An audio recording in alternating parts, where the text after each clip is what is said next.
Sur les terres rouges et craquelées de l'Afrique, il est un arbre à nul autre pareil. Tronc énorme comme de la pierre, et là-haut, en guise de branche, comme des racines jetées vers le ciel.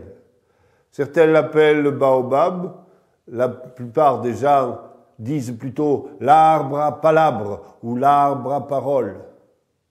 Tous les arbres entendent, tous les arbres écoutent. Et quand le soleil tombe comme du plomb sur la savane, tous les animaux venaient là se blottir au pied de l'arbre à parole.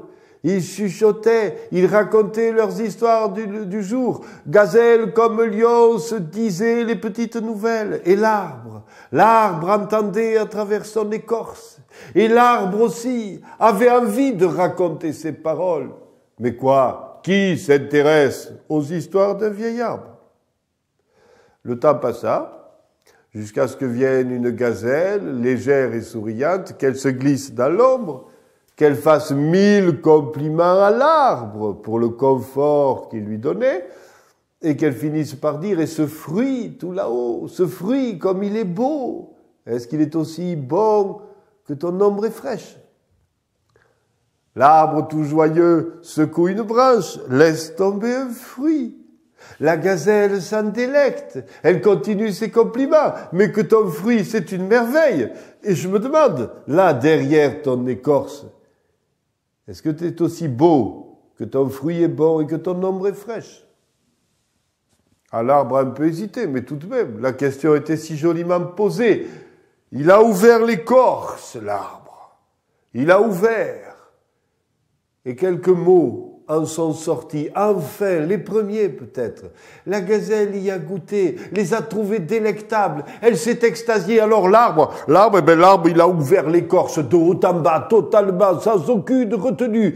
Et ça n'a pas été une phrase, ça a été des histoires entières qui sont tombées en cascade et que la gazelle a pris comme cadeau du ciel. Et quand elle a été repue, ça n'est allé. Ah ben comme toujours, elle s'en est allée.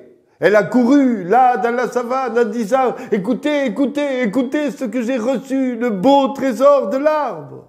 Et tout le monde a tendu l'oreille. Tout le monde dont la hyène, cette sale bête de la hyène, qui lui tourna autour, lui dit « Comment tu as reçu ça de l'arbre ?» Elle a tout avoué, l'ombre, le fruit, l'écorce. La hyène se précipite, à son tour, elle se frotte. On est bien là, on est à l'ombre, hein? On est à l'ombre, dit l'arbre, c'est pas faux. Elle insiste, et le fruit là, il est bon le fruit. L'arbre a hésité, mais quoi? Il l'avait donné à la gazelle. Il a laissé tomber le fruit. D'un coup de dent, la hyène l'a mangé. Et derrière l'écorce, là, qu'est-ce que tu caches? Est-ce que c'est beau?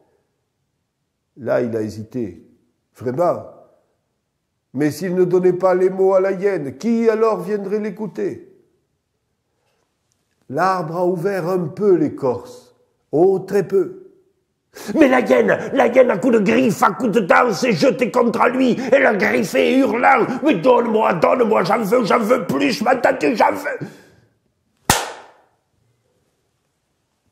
Alors l'arbre, d'un coup sec, a refermé l'écorce.